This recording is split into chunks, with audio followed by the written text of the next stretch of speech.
আসসালামু আলাইকুম দর্শক, আশা করছি ভালো আছেন। বাংলাদেশ জামাত ইসলামের নেতৃত্বাধীন ইসলামী সমমনা দলের যে ১১ দলীয় আসন সমঝোতার বিষয় সেটি আজ চূড়ান্তভাবে প্রকাশ পেল।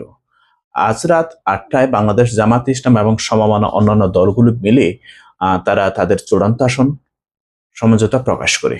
এর মধ্যে বাংলাদেশ জামাত ইসলাম ১৯০টি আসনে নির্বাচনে প্রতিদ্বন্দ্বিতা করার কথা ছিল, কিন্তু বাংলাদেশ জামাত ইসলাম সেখানে আরো ১১টি আসন ছাড় দিয়েছে।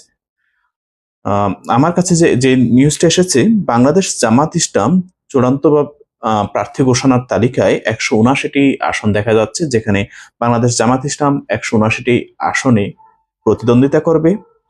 তারপরে আছে জাতীয় নাগরিক পার্টি এনসিপি, তরুণদের সদ্য গঠিত রাজনৈতিক দল, তারা ৩০টি আসনে প্রতিদ্বন্দ্বিতা করবে।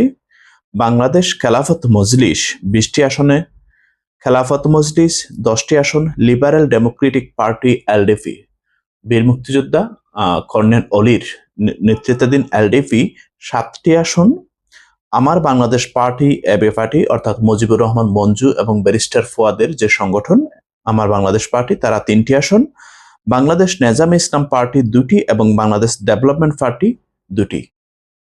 এর বাইরেও আরো ৪৭টি আসন এখনো বাকি রয়েছে, অর্থাৎ তারা এখনো সিদ্ধান্তে পৌঁছাতে পারেনি।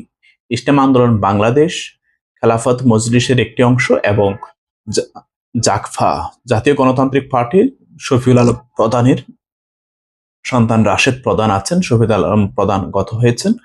রাশেদ প্রধানের জাকফা, চরমোনাইয়ের ইসলাম আন্দোলন বাংলাদেশ এবং খেলাফত মজলিসের একটি অংশ, এই ৩টি দল এখনো বাকি আছে। এই ৩টি দলের মধ্যে এই ৪৭টি আসন বন্টন করা হবে বলে আমরা জানতে পেরেছি।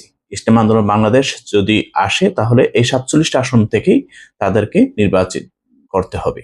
১১ দলের যে আসনগুলো বন্টন করা হয়েছে, এই আসনগুলোতে যদি তারা ঠিকঠাকভাবে পারফর্ম করতে পারে, তাহলে বাংলাদেশ জামাত ইসলামের নেতৃত্বাধীন ইসলামী জোট সরকার গঠন করতে পারবে বলে আমরা আশা করছি। ধন্যবাদ সবাইকে, ভালো থাকবেন।